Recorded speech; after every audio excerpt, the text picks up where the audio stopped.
Test স্ট্যাটাসের রজত জয়ন্তী উদযাপন বাংলাদেশের ব্যর্থতা ও হতাশাকে পেছনে ফেলে সুবর্ণ জয়ন্তীতে সেরা দলগুলোর মধ্যে থাকার প্রত্যয়।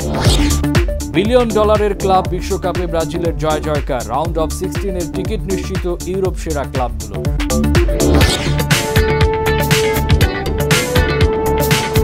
আসসালামু আলাইকুম রহমতুল্লাহ। প্রিয় দর্শক, বাংলা ভিশনের স্পোর্টস বুলেটিন স্পোর্টস টাইমে সবাইকে স্বাগত। সাথে আছি আমি মামুন আবদুল্লাহ। দেখছিলেন শিরোনাম, এবার বিস্তারিত। 2000 সালের 26 জুন বাংলাদেশ ক্রিকেটের সোনার অক্ষরে লেখা একদিন। ক্রিকেটের বনেদি পরিবারের সদস্য হবার সম্মান লাভ করে বাংলাদেশ। সেই থেকে 2025 সালের 26 জুন টেস্ট ক্রিকেটে টাইগারদের 25 বছরের পথ চলা। কিন্তু রজত জয়ন্তীর এই শুভক্ষণে পেছনে ফিরে তাকালে আনন্দের চেয়ে হতাশাই যে বেশি হতে হচ্ছে।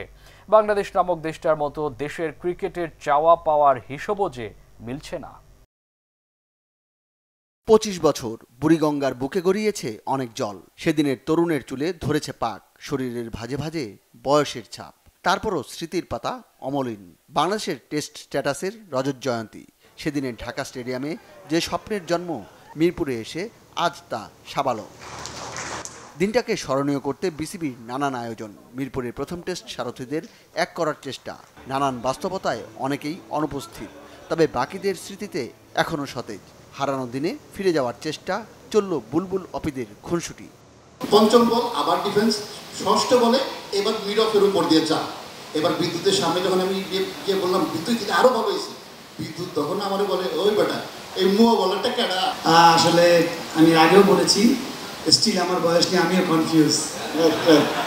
যাদের মনে হয় ক্রিকেটের সাথে সাথে বাংলাদেশের ফরেন মিনিস্ট্রিতে কাজ করা উচিত ছিল। এই জন্য বলছি যে কিছু কিছু জায়গার নাম আছে, যেমন জাম্বিয়ার ভিতরে, জিম্বাবুয়ের মধ্যে বোলাওয়ে, জাম্বিয়া, এমন কিছু কিছু কঠিন কঠিন জায়গা আছে যেখানে মানুষই আছে 50-60 জন। ওর মধ্যে ওর ফ্রেন্ড আছে, ওর রিলেটিভ আছে। প্রথম ম্যাচে সেঞ্চুরি না পাওয়ার আক্ষেপ আছে হাবিবুল বাশার সুমনের। অভিষেক ম্যাচের অংশ হতে পেরেই খুশি শান্ত রফিক। এখন তো একটু মন খারাপ লাগে যে সেঞ্চুরি করতে পারলে ভালোই হতো, but to be honest I was very happy to be just to score 50। কারণ বিশাল ব্যাপার ছিল, আর টপ ওয়ার্ল্ডের সব টপ প্লেয়াররা ছিল তখন ইন্ডিয়ার। রাহুল দ্রাবিড়, টেন্ডুলকার, গাঙ্গুলি, মানে এদেরকে বল করবো, এটাই তো বিশাল ব্যাপার ছিল আমার কাছে। 25টা বছর চলে গেছে, দেখতে দেখতে চলে গেছে, বাট আলহামদুলিল্লাহ যেন আল্লাহ কাছে লাখ লাখ শুক্রিয়া। দেখেন, তারপরে আবার দুঃখের বিষয় বলবো যে ওই সময়তে আমাদের কিন্তু এরকম ফ্যাসিলিটি ছিল না, এরকম কোচ ছিল না। অভিষেক টেস্টের সেঞ্চুরিয়ান বুলবুল এখন বোর্ড প্রধান। দিলেন ক্রিকেটকে ছড়িয়ে দেওয়ার বার্তা। সহযোগিতার হাত বাড়াতে চায় ক্রীড়া মন্ত্রণালয়। 4টা বড় বিভাগ এই মুহূর্তে আমরা সিলেক্ট করেছি। একটা হচ্ছে রাজশাহী জোন, একটা হচ্ছে বরিশাল, একটা হচ্ছে খুলনা, একটা হচ্ছে চিটাগং, আর একটা হচ্ছে গ্রেটার ঢাকা অ্যান্ড সিলেট। তো এই 4টে জায়গায় আমরা সমস্ত যে জেলাগুলো আছে সেই জেলাগুলোকে টার্গেট করব। জেলার মাধ্যমে আমরা ক্রিকেট সম্প্রসারিত করব। বিসিবি যে ধরনের সহযোগিতা চায়, আমাদের সাধ্যের মধ্যে যা আছে আমরা সম্পূর্ণটাই করতে চাই। স্কুল মাঠগুলোতে সাধারণত লোকাল টুর্নামেন্টগুলো হয়ে থাকে, আর কোন কোন স্কুল মাঠগুলোতে বেশি খেলা হয়, এবং সেখানে আমরা সিনথেটিক পিচ করে দেব, যাতে করে ফুটবল বা অন্যান্য স্পোর্টস খেলার ক্ষেত্রেও কোনো বাধা না হয়। আনন্দযজ্ঞের মাঝেও থেকে গেছে কিছু বিতর্ক। টেস্ট মর্যাদা প্রাপ্তির 2 কারিগর সাবের চৌধুরী ও সৈয়দ আশরাফুল হক উপেক্ষিত। এমনকি তাদের নামটাও উচ্চারণে দ্বিধা আয়োজকদের। আমিনুল ইসলাম বুলবুল যদিও বললেন এটা ছিল অনাকাঙ্ক্ষিত ভুল। Monir Hossain Khan, Bangla vision, Dhaka. Test for test of the Tigers. ক্রিকেটের সর্বোচ্চ লেভেলে হতাশায় মোড়ানো বাংলাদেশের 25 বছরে 154 টেস্ট খেলে জয় মাত্র 23টিতে, ড্র 19টি, পরাজয় 112 টেস্টে। সাফল্যের হার মাত্র 15%।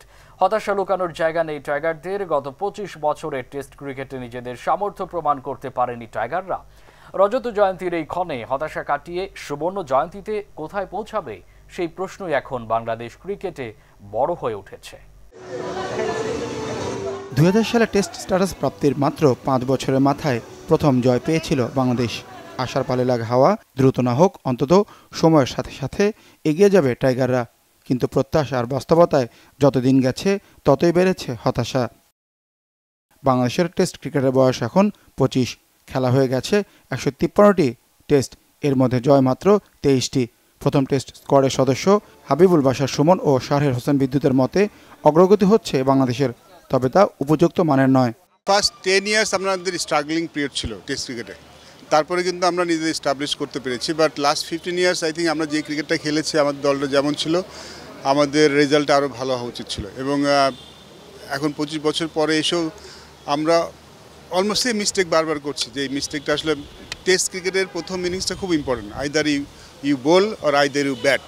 ফার্স্ট ইনিংসে যদি আমরা ভালো বোলিং করতে না পারি অত ভালো ব্যাটিং করতে না পারি, টেস্ট ক্রিকেটে ফিরে আসাটা খুব কঠিন। মানে বাকি 4 দিনই কিন্তু আসলে ওই পিছিয়ে থেকেই চলতে হয়।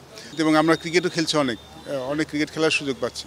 সেক্ষেত্রে আমার যে টেস্ট ক্রিকেটে আমাদের অবস্থানটা আরও ভালো হচ্ছে ছিল। আপ টু দ্য মার্কে নাই বাংলাদেশ টিম। টেস্টের জন্য আমি স্যাটিসফাই না আমার টিমের, বাংলাদেশ টিমের জন্য। বাট সাকিবরা যখন ছিল তখন ভালো ছিল। হ্যাঁ, পর্যাপ্ত সুযোগ সুবিধা পাওয়ার পরও ব্যর্থ হচ্ছেন ব্যাটসম্যানরা। প্লেয়ারদের চান্স দিচ্ছে অনেক, যেমন আমাদের সময় এত চান্স পেতাম না। আমরা 2টা টেস্ট বা একটা ওয়ানডে বা 3টা ওয়ানডে খারাপ করলে আমরা টিমের বাইরে থাকতাম। যখন তামিম ছিল, সাকিব ছিল, মাশরাফি ছিল, তখন মনে হতো যে না, বাংলাদেশ টিম যে কোনো ম্যাচ জিতবে বা 1 থেকে 5 বা 6-এর মধ্যে আমাদের টিম। এখন একটু গ্যাপ, মনে হচ্ছে যে একটু নিচে গেছি, আমরা 7, 8, 9-এর দিকে চলে গেছি। আমাদের বোলিং অ্যাটাকটা এখন ওয়ান্ডারফুল, ব্যাটিংয়ে যে আমরা একটু ইনকনসিস্টেন্ট, এটা যদি ঠিক করতে পারি আমাদের ফিউচার অবশ্যই ভালো। বাট আমি যেটা বলছি প্রত্যাশায় পৌঁছাতে পারিনি, বাট ইমপ্রুভ যে করিনি তা না, আমরা ইমপ্রুভ করেছি। টপ অর্ডার ব্যাটিংটা আমরা স্ট্রাগল করছি, কনসিস্টেন্ট না। এটা wicket is fine, I don't see any problem wicket. Tiger বোলিংয়ের উন্নতি প্রশংসনীয়। সাবেক পেসার শান্ত ও স্পিনার রফিকের কাছে টেস্টে বাংলাদেশের পথ চলায় ইতিবাচক দিকগুলোকে গুরুত্ব দিচ্ছেন রফিক। কোচিং বলেন বা টেকনোলজি বলেন, এগুলো দিয়ে তো হবে না, সাথে প্লেয়ারদেরও মানসিকভাবে ওইভাবে নিজেদেরকেও তৈরি করতে, প্লেয়ারদের কিছু কাজ আছে যেগুলো মেনটেন করতে। হিস্ট্রিক যখন ছিলেন তখন থেকে কিন্তু পেস বোলিংয়ের ব্রিকটা স্ট্রং হয়ে প্লেয়াররা কীভাবে এটাকে ইউটিলাইজ করবে সেটা দেখা যাচ্ছে যে আমি 2টা ম্যাচ ভালো খেলছি, আবার 3টা ম্যাচ খারাপ খেলছি। এই জায়গাটা যখন আমরা পূরণ করে ফেলতে পারবো, মনে হয় যে পেস বোলিং ডিপার্টমেন্টটা বাংলাদেশে এখন বেশ ভালো আছে। আমরা টেস্টে ওরকম জিতি না বা ওরকম ড্র করি, আলহামদুলিল্লাহ একটা সময় দিতে হবে। আমাদের টেস্ট ম্যাচটা হলে তো তৈরি করতে হবে ভালো করে। যে টেস্টটা ড্র হয়েছে তা আলহামদুলিল্লাহ, এই যে পজিটিভ একটা, যে আমরা 5 দিন যে হতাশা না থেকে যে একটা ড্র করেছে, এই অ্যাপ্রোচটা, এটি কিন্তু একটা বাংলাদেশের এগিয়ে নিয়ে যাবে টেস্ট ম্যাচটা। গলে বাংলাদেশ সর্বশেষ টেস্ট ড্র করেছে শ্রীলঙ্কার বিপক্ষে। ব্যাটিং ব্যর্থতায় ধুঁকছে কলম্বো টেস্টে। Manik Mahmud, Bangla vision, Dhaka. $1 billion club বিশ্বকাপে ব্রাজিলের জয়জয়কার। ব্রাজিলের 4টি ক্লাবই রাউন্ড অফ 16-এ উঠে বড় সাফল্যে উঠছে। তবে ইউরোপের সেরা club PSG, Bayern Munich, Chelsea, inter Milan, Juventus, man city শেষ 16 টিকিট নিশ্চিত করেছে। গ্রুপ এইচ থেকে ক্লাব ফুটবলের সেরা দল রিয়াল মাদ্রিদও প্রতীক্ষায় আছে রাউন্ড অফ 16-এর ট্রেনে উঠতে। ক্লাব বিশ্বকাপের ইতিহাসে এবারই প্রথম 32 দলকে সুযোগ দিয়েছে ফিফা। বর্ধিত সংস্করণে যুক্তরাষ্ট্রে চলছে মহাদেশীয় এই ক্লাব ফুটবলের 21তম আসর। সেখানে ব্রাজিল থেকে সর্বোচ্চ 4টি ক্লাব অংশ নিয়েছে। ফিফার নিয়মে 2021 থেকে 2024 সাল পর্যন্ত দক্ষিণ আমেরিকার ফুটবল শ্রেষ্ঠত্বের লড়াই কোপা লিবার্তাদোরেস জিতে চলতি আসরে জায়গা করে নিয়েছে পালমেইরাস, ফ্লামেঙ্গো, ফ্লুমিনেন্স ও বোটাফোগো। মজার ব্যাপার হলো 4টি ক্লাবই নিজ নিজ গ্রুপ থেকে নিশ্চিত করেছে নকআউট পর্বে খেলা। শুরুতেই পালমেইরাসের পারফরম্যান্স। এবারের ব্রাজিলিয়ান সিরিয়া লিগে 4-এ থাকা দলটি 2021 সালের কোপা লিবার্তাদোরেস শিরোপা জিতে সরাসরি সুযোগ পায় ফিফা ক্লাব বিশ্বকাপে। খেলে এ গ্রুপে। সেখানে পর্তুগালের এফসি পোর্তো ও মিশরের আল আহলির সঙ্গে যুক্তরাষ্ট্রের ইন্টার মায়ামিকে প্রতিপক্ষ পায় ব্রাজিলের ক্লাবটি। প্রথম ম্যাচে পোর্তোর সঙ্গে গোলশূন্য ড্র করা পালমেইরাস দ্বিতীয় ম্যাচে আল আহলিকে 2-0 হারিয়ে নকআউটে খেলার সম্ভাবনা জোরালো করে। শেষ ম্যাচে লিওনেল মেসি, লুইস সুয়ারেজদের মায়ামির বিপক্ষে 79 মিনিট পর্যন্ত 2-0 পিছিয়ে থাকার পর 7 মিনিটের ব্যবধানে 2টি গোল দিয়ে সমতায় শেষ করে খেলা। 2 ড্র ও 1 জয়ে গ্রুপ চ্যাম্পিয়নশিপটাও নিশ্চিত হয়ে যায় পালমেইরাসের। সমান পয়েন্ট নিয়ে গোল ব্যবধানে শীর্ষস্থান হারানো মায়ামি টেবিলের 2 থেকে শেষ 16 টিকিট পায়। বিদায় নেওয়া পোর্তো ও আল আহলি সমান 2 পয়েন্ট নিয়ে গ্রুপ পর্ব শেষ করে। এরপর বোটাফোগোর পারফরম্যান্স। 2024 সালের কোপা লিবার্তাদোরেস জেতা ক্লাবটি 20 দলের ব্রাজিলিয়ান লিগে 8মে থেকে ধুঁকছে। ক্লাব বিশ্বকাপের বি গ্রুপে ফরাসি জায়ান্ট পিএসজির সঙ্গে স্পেনের অ্যাটলেটিকো মাদ্রিদ ও যুক্তরাষ্ট্রের সিয়াটল সাউন্ডার্সকে প্রতিপক্ষ পায় বোটাফোগো। অপেক্ষাকৃত দুর্বল সিয়াটলকে 2-1 গোলে হারিয়ে পরের ম্যাচেই চমক দেখায় ব্রাজিলের ক্লাবটি। 1-0 গোলে হারিয়ে দেয় এবারের উয়েফা চ্যাম্পিয়ন্স লিগ চ্যাম্পিয়ন পিএসজিকে। অবশ্য শেষ ম্যাচে অ্যাটলেটিকোর কাছে 1-0 হারে গ্রুপ রানার্স আপ হয়ে নকআউট পর্বের টিকিট নিতে হয় বোটাফোগোকে। 2 জয় ও 1 হারে বোটাফোগোর সমান 6 পয়েন্ট নিয়ে গোল ব্যবধানে গ্রুপ শীর্ষস্থান পায় পিএসজি। সমান পয়েন্ট পাওয়া অ্যাটলেটিকোরও কপাল পড়ে গোল ব্যবধানে। সিয়াটল গ্রুপ পর্ব শেষ করে পয়েন্ট শূন্যতে। এবার ফ্ল্যামেঙ্গোর পারফরমেন্স। ব্রাজিলিয়ান লিগে শীর্ষ থেকে ক্লাব বিশ্বকাপে আসা দলটি 2022 সালের সেরা দক্ষিণ আমেরিকান ক্লাবের মর্যাদা পায়। ডি গ্রুপে ইংলিশ জায়ান্ট চেলসির সঙ্গে প্রতিপক্ষ তাদের তিনুসিয়ার এসপেরান্স ও যুক্তরাষ্ট্রের লস অ্যাঞ্জেলেস ক্লাব। এসপারেন্সকে 2-0-তে হারিয়ে শুভ সূচনার পর কঠিন প্রতিপক্ষ চেলসিকে মোকাবেলা করে ব্রাজিলিয়ান সিরিয়া লিগ লিডাররা। ইউরোপের ফুটবল গর্বকে খর্ব করে 3-1 জয় পায় ফ্ল্যামেঙ্গো। শেষ ম্যাচে দুর্বল লস অ্যাঞ্জেলেসের বিপক্ষে 1-1 ড্রয়ে নিজেদের সামর্থ্য প্রমাণে ব্যর্থ হয় দলটি। তাতে অবশ্য গ্রুপ শীর্ষস্থান নিয়ে নকআউট পর্বে যেতে সমস্যা হয়নি।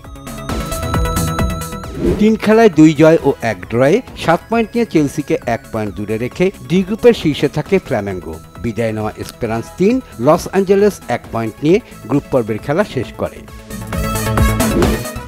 সবশেষে ব্রাজিলের চতুর্থ ক্লাব হিসাবে নতুন আঙ্গিকের আসরে আসা ফ্লুমিনেন্সের পারফরমেন্স। 2023 সালের কোপা লিবার্তাদোরেস বিজয়ী ক্লাবটি ব্রাজিলিয়ান লিগে আছে 6ষ্ঠ স্থানে।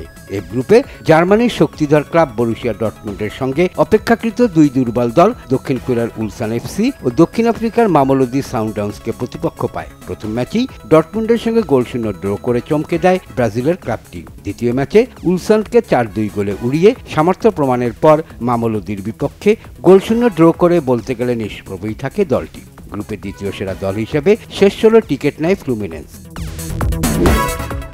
ডর্টমুন্ড 3 খেলায় 1 জয় ও 2 ড্রয়ে 7 পয়েন্ট নিয়ে গ্রুপ সেরা হয়ে নকআউট পর্বে যায়। 1 জয় ও 2 ড্রয়ে ফ্লুমিনেন্সের পয়েন্ট 5। মামেলোডি 1টি করে জয়, ড্র ও হারে 4 পয়েন্ট, আর উলসান পয়েন্ট শূন্য থেকে বিদায় নেয়। শেষ 16 পালমেইরাস ও বোটাফোগো মুখোমুখি হবে। এবারে ক্লাব বিশ্বকাপে তাই অন্তত একটি ব্রাজিলিয়ান ক্লাবের কোয়ার্টার ফাইনালে খেলা নিশ্চিত। ফ্ল্যামেঙ্গো নকআউট পর্বে জার্মান জায়ান্ট বায়ার্ন মিউনিখকে, ফ্লুমিনেন্স ইতালিয়ান জায়ান্ট ইন্টার মিলানকে মোকাবেলা করবে। 2 ব্রাজিলিয়ান ক্লাবকে দিতে হবে সত্যিকার পরীক্ষা। Shahid Khan, Bangla vision sports desk. FIFA club বিশ্বকাপে রিয়াল মাদ্রিদের শেষ গ্রুপ ম্যাচেও খেলা হচ্ছে না সময়ের সেরা ফুটবলার কিলিয়ান এমবাপ্পের। ফরাসি গোল মেশিনকে ছাড়াই গ্রুপ এইচ এর শ্রেষ্ঠত্বের লড়াইয়ে অস্ট্রিয়ান ক্লাব রেড বুল সালসবুর্গের বিপক্ষে মাঠে নামবে জাভি আলোনসোর দল। যুক্তরাষ্ট্রের ফিলাডেলফিয়ার ম্যাচে জয় বা ড্র হলেই রাউন্ড অফ 16 নিশ্চিত হবে ইউরোপিয়ান জায়ান্টদের। সুস্থ হয়ে বুধবারই দলের অনুশীলনে ফিরেছেন ফরাসি তারকা কিলিয়ান এমবাপ্পে। কিন্তু সংবাদ সম্মেলনে রিয়াল কোচ আলোনসো জানিয়ে দিয়েছেন সালসবুর্গের বিপক্ষেও বিশ্রামে থাকবেন ফরাসি এই ফরোয়ার্ড। আসরে রিয়ালের প্রথম ম্যাচে জ্বরের কারণে খেলতে পারেনি এমবাপ্পে। জ্বরের সাথে গ্যাসের সমস্যায় গত সপ্তাহে মায়ামির একটি হাসপাতালেও ভর্তি হয়েছিলেন 26 বছরের এই তারকা। পরে হাসপাতাল থেকে ছাড়া পেলেও সুস্থ না হওয়ায় দলের দ্বিতীয় ম্যাচেও তাকে বাইরে থাকতে হয়। সৌদি ক্লাব আল হিলালের সঙ্গে 1-1 ড্রয়ের পর মেক্সিকোর ক্লাব পাচুকার বিপক্ষে 10 জনের দল নিয়ে 3-1 গোলের দারুণ জয় পায় রিয়াল। 2 খেলায় 4 পয়েন্ট নিয়ে অস্ট্রিয়ান ক্লাব সালসবুর্গকে গোল ব্যবধানে পেছনে ফেলে গ্রুপ শীর্ষেই রেকর্ড 5 বারের শিরোপাজয়ীরা। সমান খেলায় আল হিলাল 2 পয়েন্ট নিয়ে লড়াইয়ে থাকলেও পাচুকা পয়েন্ট শূন্য থেকে বিদায় নিয়েছে। একই সময়ে ন্যাশভিলে গ্রুপের অন্য ম্যাচে মুখোমুখি হবে আল হিলাল ও পাচুকা। এ যেন শেষ হইয়াও হইল না শেষ। সৌদি প্রো লিগে আল নাসরকে বিদায় বলেও ছেড়ে যেতে পারছেন না ক্রিস্টিয়ানো রোনালদো। ক্লাব বিশ্বকাপে খেলার লক্ষ্যে ব্রাজিল, মেক্সিকো বা অন্য যে কোনো ক্লাবে যোগ দিতে চেয়েছিলেন এই গোল মেশিন। পর্তুগালের একাধিক ক্লাবও রোনালদোকে দলে নিতে চেয়েছিলেন, কিন্তু সৌদি লিগ ছাড়তে চাচ্ছেন না ফুটবল ইতিহাসের সর্বোচ্চ গোলদাতা। শেষ পর্যন্ত আল নাসরেই থেকে যাচ্ছেন, এটা এখন নিশ্চিত। বয়স 40 পেরিয়ে গেছে, কিন্তু দুরন্ত ফিট ক্রিস্টিয়ানো রোনালদো কোন ক্লাবে যোগ দিচ্ছেন তা এখনও আন্তর্জাতিক ফুটবলে বড় খবর। ফুটবল ইতিহাসে সর্বোচ্চ 937 গোলে নায়ককে দলে পেতে এখনও ডলারের বস্তা নিয়ে ছুটছে অনেক ক্লাব। সর্বশেষ তথ্য মতে সৌদি প্রো লিগে আল নাসরেই থেকে যাচ্ছেন CR7। ক্লাবের পক্ষ থেকে নতুন চুক্তির অফার দেওয়া হয়েছে রোনালদোকে। 2023 সালের জানুয়ারিতে পর্তুগিজ এই সুপারস্টার ম্যানচেস্টার ইউনাইটেড থেকে সৌদি ক্লাব আল নাসরে যোগ দিয়ে সবাইকে বিস্মিত করেছিলেন। এই জুনে তার সাথে 2 বছরের চুক্তি শেষ হবে আল নাসরের।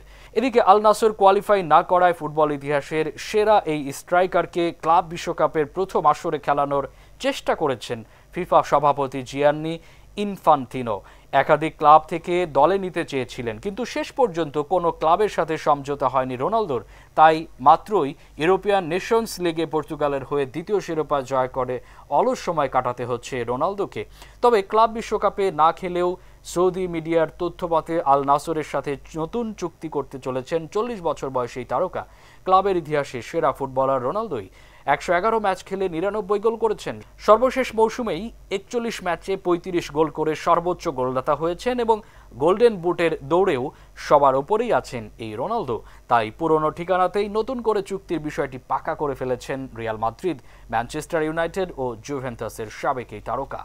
25 জুন ভারতীয় ক্রিকেটে সোনার অক্ষরে লেখা একটি দিন। 42 বছর আগে এই দিনে ওয়ানডে বিশ্বকাপ জয় করে ক্রিকেট বিশ্বের সবচেয়ে বড় বিস্ময় উপহার দিয়েছে ভারত। তাই 1983 সালের ওই দিনটি ভারতীয় ক্রিকেটে চিরদিন স্মরণীয় হয়ে থাকবে। আন্ডারডগ থেকে বিশ্বকাপ জয়ের নতুন ইতিহাস রচনা করেছে কপিল ডেভিলসের ভারত।